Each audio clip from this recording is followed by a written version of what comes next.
Good morning. We're starting with this morning's Chok L'Yisrael, Vayetze Yom Hamishi, Vayetze for Thursday. We're starting in this morning's Mussar.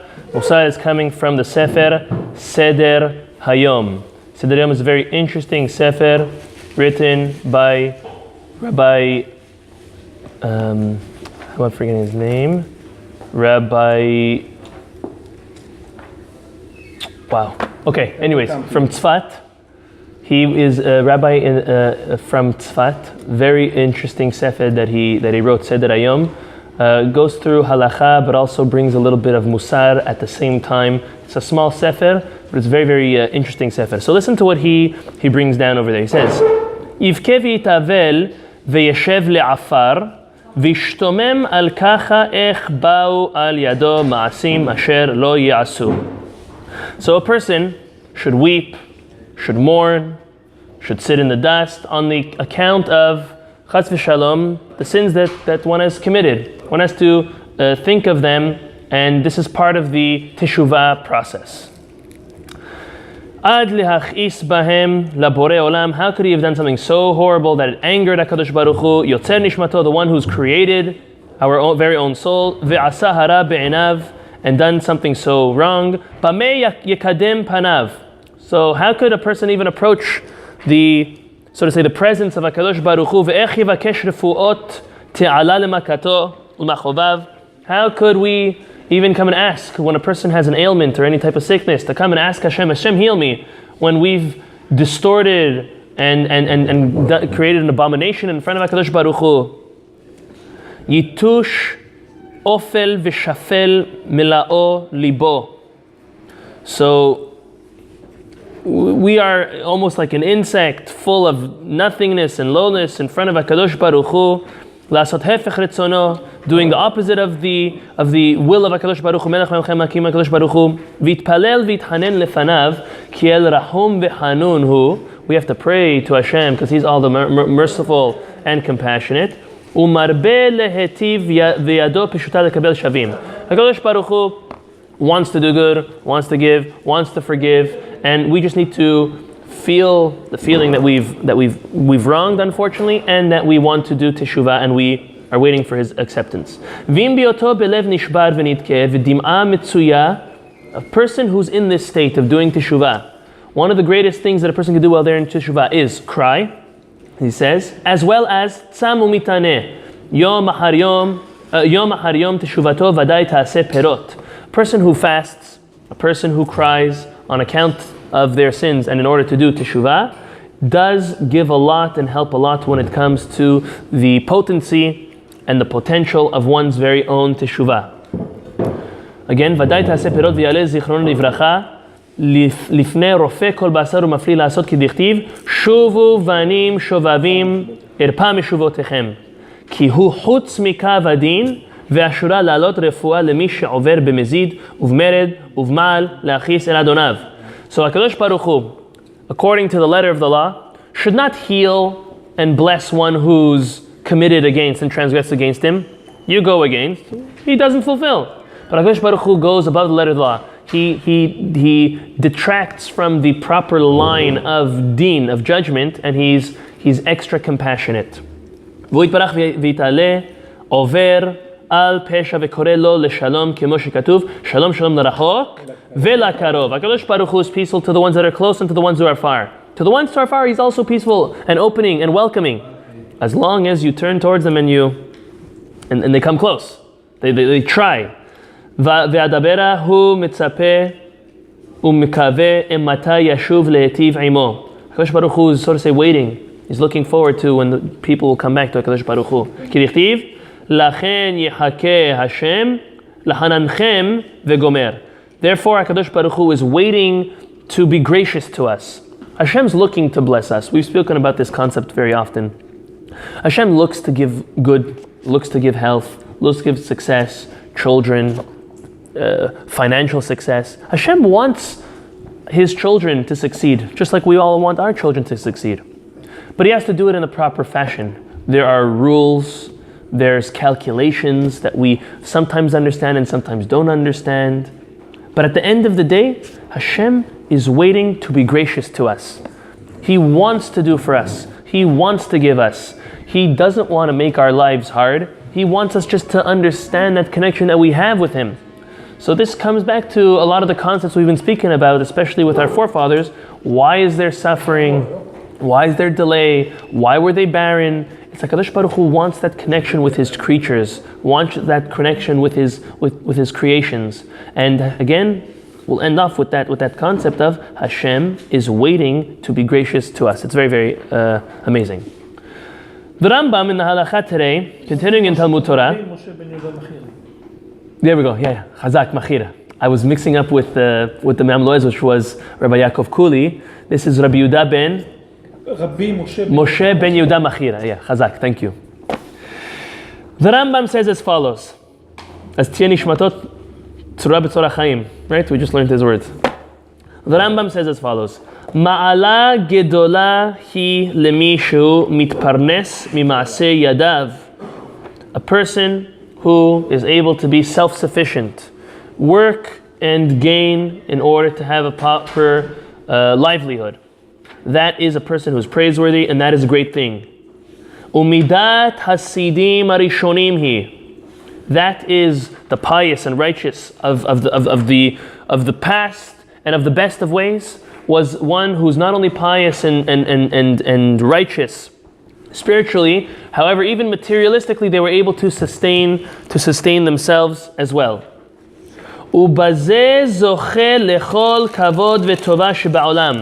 And on account of that, they will be blessed with all of the honor and good things in this world, as well in Olam Haba. Sheba'olam hazeh u'ba'olam haba. Shneimar, as the pasuk says, Yegia kapecha ki tochel. The work of your own hands is what you eat. Therefore, ashrecha, praiseworthy are you, v'tov lach. So, praiseworthy and it's good for you. And the Gemara asks, what does that mean, praiseworthy and good for you? That's a double, it's repetitive. So the Gemara explains, ashrecha ba'olam hazeh, v'tov lach la'olam haba shekulo tov. Praiseworthy are you in this world, and it's going to be good for you in the next world. Meaning you're going to benefit in this world and the next world. Exactly what the Rambam is telling you. It's for Chazak. It's for your own good. It's for your own good to be self-sufficient. It's for your own good to be Yeah, but we have to work hard. This is opposed to living off. This is opposed to living off collecting. That's what it means. שכשתעשה את זה בצורה נכונה, אתה חוזר לעתירותיו, שזה עוד הפעם לחזור למצב הראשון. אשריך, זה התיקון. זה התיקון. חזק. Bet. Now it's going to get a little spicy. We spoke about it. Bet. אין דברי תורה מתקיימים במי שמרפא עצמו עליהן.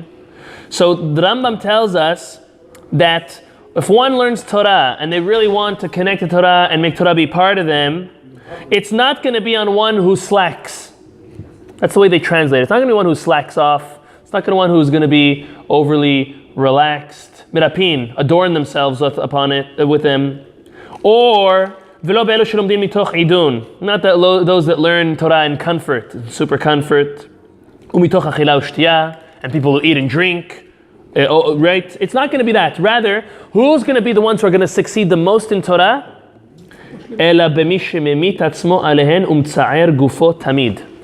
It's a hard thing. It's those who die over learning Torah. Those who suffer to learn Torah. And now to all of us, it can mean in different things. We're soon going to speak about learning Torah at night, how important it is to learn Torah at night. But waking up early to learn Torah, going to sleep late because we're learning Torah, taking away time from work, time from parnasah to learn Torah. That's really what it means, memita atzmo. It doesn't mean that a person, again, we're not at this level, we're not the level, but I'll give you an example. What the Rambam definitely had in mind is that someone's not learning Torah and he's eating an ice cream.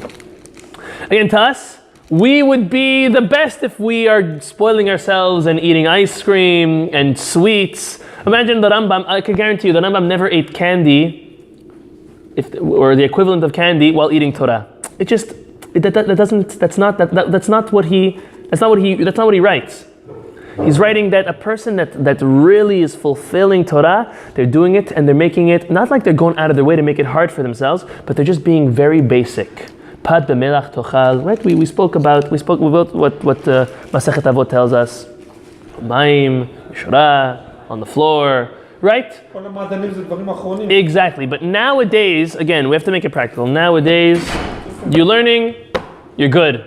You're learning anyway, you're good. Gdolei Hador, the leaders of the generation, you go to their houses. You go to their yeshivot. You go to their thing. Everything is very humble. It's the same dining room table they bought when they got married. They're 100 years old. It's the same one. The same apartment they moved into when they got married. It's the same one. It's very, very simple. Again, we're not at that level, but we have to understand that that's why there's a difference between them and us. There's a difference between those who literally suffer to learn Torah and those who give. We give. We give of our sleep, we give of our time, we give of our money. We do. We're not discounting that. Chas v'shalom. HaKadosh Baruch Hu loves what we're doing. But we have to understand there's a difference between this and what the Rambam is talking about. Absolutely. Okay? Now, v'lo yiten shina le'enav u'lafapav tenuma. So a person should not be overly giving to his sleep. Someone who likes a lot of sleep and gives into a lot of his sleep, it's going to be very hard for him to become a true Talmid Chacham. Amru Chachamim derech remez. Chachamim told us that it's hinted from the pasuk, Zot HaTorah Adam ki yamut ba'ohel. This is the Torah, one who dies in a ohel, in a tent, or in any type of enclosed from the ceiling. This is talking about the laws of Tuman Ta'ara. This pasuk is talking about the laws of impurity. When a person passes away in a room or in a house or in a tent, anything in that room now has the level of tumah of a dead person. However, Chachamim tell us not only that, but in HaTorah it tells us, yeah, that's what the main part of that pasuk is talking about. But there's also a hint. The pasuk is also hinting to us that in HaTorah mitkayemet ela b'mi shememit atzmo be'ahole Chachamim. One who really wants to take part in Torah, who wants to really connect to Torah and learn and understand Torah, they have to kill themselves. Yeah, kill themselves in the tents of Torah, in a Bet Midrash, in a Shiva, in a Kolel, that Lakewood, Chazak. Go and you suffer in order to learn. You give of your time, you give of your sleep, you give of your comfort, you give of everything. In order to learn, that's going to be the greatest way for one to connect to, understand, and live with the Torah. As Shlomo Melech writes in Mishleh, Hitrapita b'yom tzara tzar kochecha. He says that if you are slack on the day of trouble, your strength will be weak. Meaning, if you succumb and you give in to whatever it is, in our case it could be even our bodily needs, the need to sleep or in the enjoyment to sleep or to eat and drink. But if you give in to that when you're weak, your strength is also going to be limited. He also says, he said also in Kohelet, Af chokhmati ameda li. He says, my wisdom remained for me. So he explains, the Rambam explains, Chokhmah shelamadti be'af hi ameda li. The Chokhmah, you can't eat this whole thing. Take a little bit. We'd like to welcome Moshe Chaim to this morning's shiur. Good morning. Moshe Chaim is learning with us today Torah. Okay. He says over here, Af chokhmati amedali. So he says as this, which Torah did Shlomo HaMelech really learn from and gain from? It was the Torah that he learned be'af. What does be'af mean? Be'af means in fury. When it was, no, right? But af also means anger, in fury. Meaning, right. But what it means over here is whenever he learned and it was hard for him, and it was hard to overcome, and he pushed himself, that was the greatest levels that he attained by and through his learning of Torah. Amru Chachamim. Chachamim said, Chazak. Amru Chachamim. Brit keruta, shekol hayagea betorato bebet hakneset, lo bimirahu meshakeach. He says that anybody who learns Torah in the Bet Knesset, which is obviously more of a toil and effort than learning at home. It's very easy to learn at home on the couch, besides for distractions, but it's a lot harder to get up, put on your shoes, come to the Bet Midrash. But once you're at the Bet Midrash, that level is much stronger than what you can do at home. and I'm not, obviously not talking about if you have an office and you close the door, but still, even that. When you come to the Bet Midrash, that Torah, that effort of you exerting to actually come, not only will the Torah be more concentrated, but that merit and that wisdom that your neshama will take in will be a lot stronger as well. Anybody who toils in learning of their Torah, bitzin'ah, with no fanfare, in humility and in dignity, that is also a greater level, as we're soon going to see about talking about learning Torah at night. Shneimar v'tzinuim chochma v'et tzinuim chochma. Those who are tzanua, they will be the ones who have the greatest chochma. V'chol hamashmiya kolo. Ma? This is for you. Why for me? V'chol hamashmiya kolo bishat talmudo. תלמודו מתקיים בידו, אבל הקורא בלחש אמרה הוא שוכח. So okay. When one learns, this the Rambam tells us, but the Rambam was so wise in what he said. Now even in modern education, we understand that there are different ways people learn, and there's even different ways a same person learns. There's visual, there is vocal, there is physical. These are the three main types of methods of learning. However, the Rambam in his wisdom, and nowadays, not to say that they're proving what the Rambam said, the Rambam knew exactly what he said. But nowadays, it's become known to us that the more ways you can incorporate more types of methods of learning, the greater the learning will settle and stay. Meaning, be absorbed. Meaning, there's visually learning, but imagine you could add visual and vocal learning, combination. So when we read, if we're only eye skimming it, that's visual. There's a lot that you can gain from that, obviously. But what about visual and vocal? What if you articulate? Okay, and then there's hearing it. So there's looking, articulating, hearing. You already got three types. What if it's also something you could do with your hands? For example, when one learns the laws about making matzot, to actually make them, or one learns the laws of tying tzitzit. So you read about it, you articulated it, you explained it, you heard it because you read it out loud, and then you did it with your own hands. That's something that you're now becoming well-rounded because you've tapped into the different types of education or types of ways to learn, and then you'll understand it much greater. So the Rambam, he knew this. The Rambam says as follows: if you read it out loud, it's much greater than just reading it and not hearing yourself read it. So that's why if you walk into a yeshiva, you walk into a kollel, you almost can't hear yourself because everybody is reading aloud. Here, Baruch Hashem, we were zochen our bet midrash. When we break up into chavrutot, into groups, the room's loud because everyone is explaining from one to another what we're exactly reading and learning. That is a very, very strong way to understand what you're learning and to remember what you're learning, is the Rambam telling us. Gimel. Even though we have a mitzvah to learn day and night, right? Lefikach. Sorry. En adam lomed rov chokhmato ela balayla. The Rambam says the majority of what a person will learn and attain in their wisdom, especially in Torah, will be at night. So let's see what he says, and then I have my own interpretations as well. I'm sure we'll be able to share a couple around the table. But let's see what the Rambam says first. Therefore, anyone who wants to get that reward and that merit that we spoke about yesterday and the day before of a keter Torah, of crowning themselves with Torah, which is there open for anyone and available for anyone who delves into it and wants it. Yizaher lilmod bechol lilotav. A person has to make sure that they learn every night. He doesn't say all night, but every night. Velo ya'abed afilu achat me'en b'shena v'achila u'shtiya v'sicha. Don't let even one night go wasted with only sleep and eat and drink and schmoozing. You have to take part of your night also for learning. That's why, especially for those of us who work, Bale Batim, that we need to make sure, and that's what was instituted, night seder Gimel, learning at night, coming to the kollel. Kollel is open every night. Not only this kollel, most kollelim.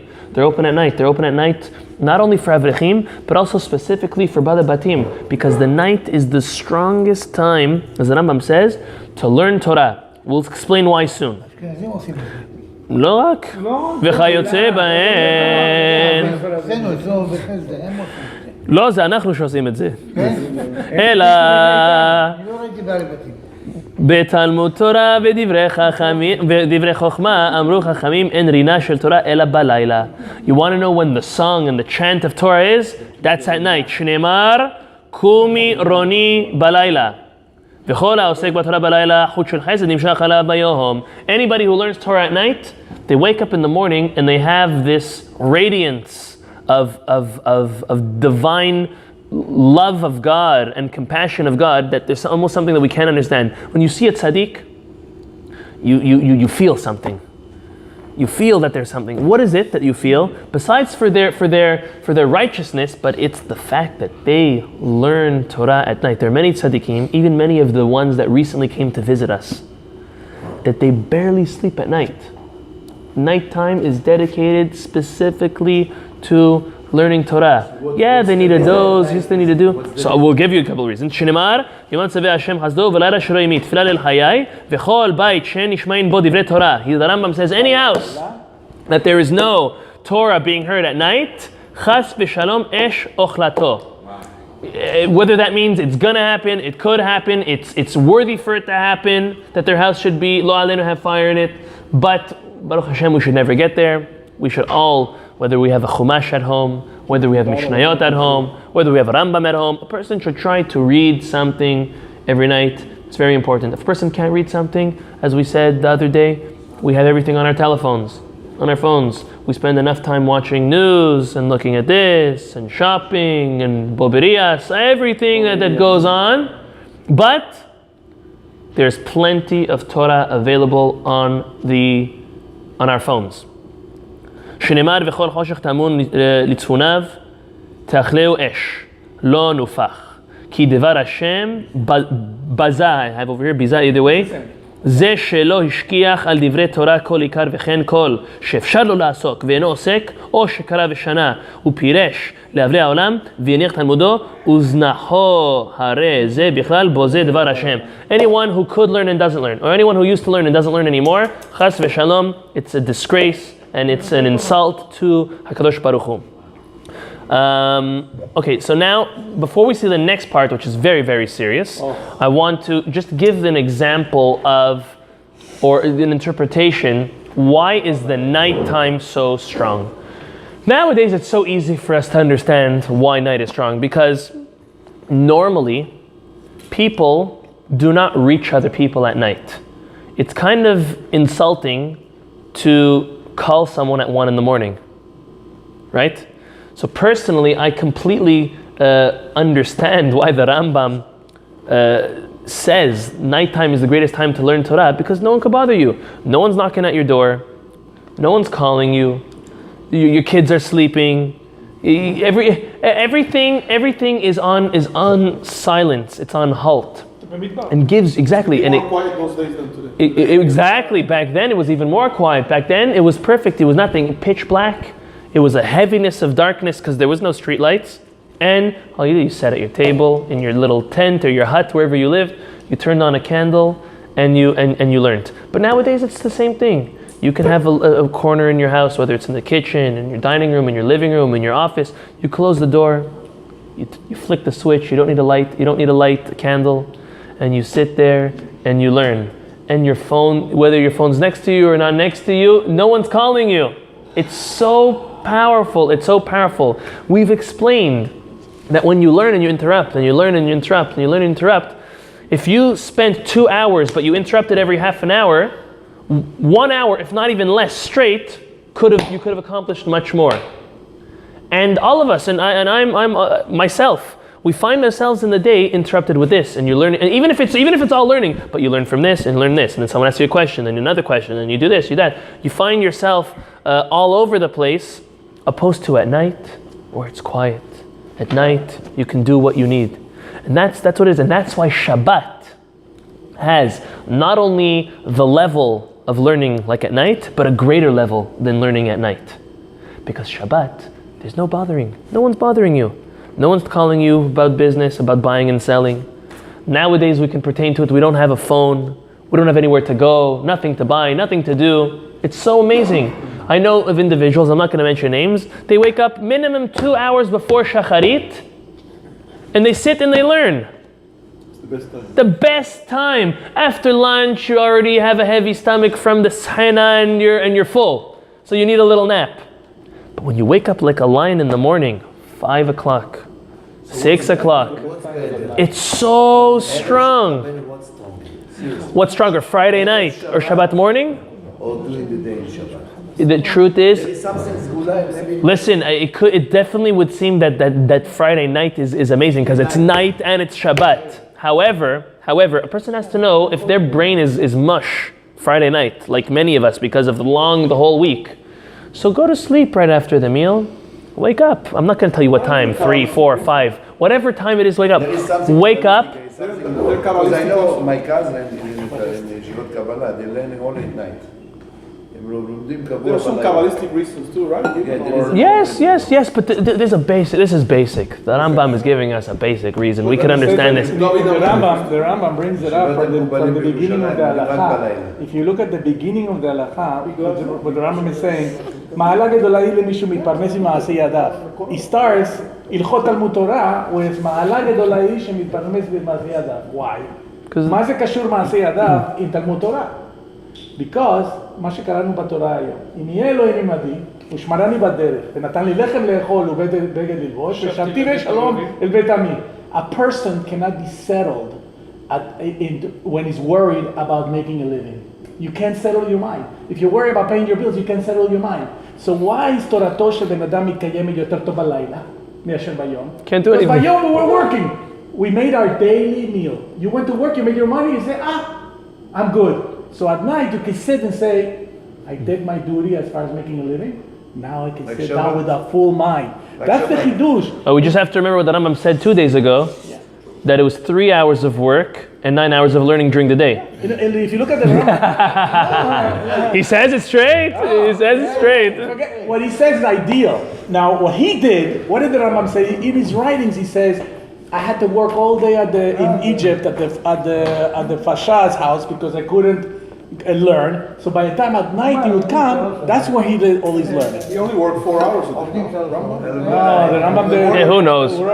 According to his writing, he worked the whole day. I don't know about that. In Egypt he did. No, it's in his On a writing. practical level, they did a study, it's something that's passed around in most corporations, that they found that any time that you're in the middle of work, and I can't say that I've mastered this yet, but if anytime you're in the middle of work, if you check your cell phone, for example, just check what the message was, not to even respond and get in the whole balagan, to get involved in it at all, just to check it. They say statistically it takes 15 minutes just to regain the focus, to get back into it, just by looking at it. So you looked away, 15 minutes to get back into what you were doing. So imagine Someone who doesn't like Hazak. Okay, let's finish off. The Rambam says something very interesting, and this follows also the concept that the Mishnah in Pirkei Avot tells us. Don't say that when I'll be free I'll learn Torah, because maybe you'll never be free. And this is what the Rambam is telling us. The Rambam tells us as follows: Amru Chachamim, Kol hamitbatel et haTorah me'osher, sofo levatla me'oni. If a person now is wealthy and he's not learning Torah, unfortunately, HaKadosh Baruch Hu is going to still allow him to not learn Torah, but in his poverty. Chas v'shalom. He starts with the parnasah. He starts and he didn't do what he had to do, he'll end off with it. And opposite, and this is something which is a hope and a salvation for many. V'chol ha'mikayem et haTorah me'oni, sofo lekayma me'osher. Well, anyone who's learning Torah, even when they don't have and even when it's hard, they will eventually be able to learn Torah in their wealth. Now again, wealth is not a number. Wealth is a feeling of happiness. Ezu ashir samech bechelko. It definitely has a monetary aspect to it in order to be, as long as you get your chedek, right? But as long as you're able to be tranquil and concentrate when you're learning. But HaKadosh Baruch Hu says, even when it's tough for you and it's hard for you and you still learn Torah, you're still going to be able to learn Torah and it's going to get better for you. You're going to be able to mekayem it, to fulfill it, even when you're going to be more settled. V'inyan ze mefurash b'Torah. It's also very clear in the Torah. Harei hu omer, tachat asher lo avat et Hashem elokecha b'simcha v'tuv levav merov kol ואהבת את אויביך ואומר למען ענותך להיטיבך מאחריתך. So it's as follows. This is by the Tochecha. Tochecha tells us in Kitavo that why did all of these horrible things happen to you? It happened because you were so comfortable. You didn't fulfill everything, the laws of Torah out of love. You didn't do it out of excitement and happiness. And then you said, I don't need to. You got too much going on. I got all of my expenses taken care of. I'm living a very comfortable life. You're so comfortable, you put up your feet on the couch to relax. That's lo alenu when these stuff happen. A person always has to be on top of their game. The concept of toiling and effort and hardship and suffering is to our benefit. We have to remember to keep on doing that while we are still learning Torah. Baruch Adonai Le'olam. Amen v'amen. Rabbi Chanan b'Shem Omer, Tzagash Baruch Hu Zakot Yisrael. Lefichach yirva lehem Adonai midon shenemar. Adonai hafetz leman tzidko yagdil Torah.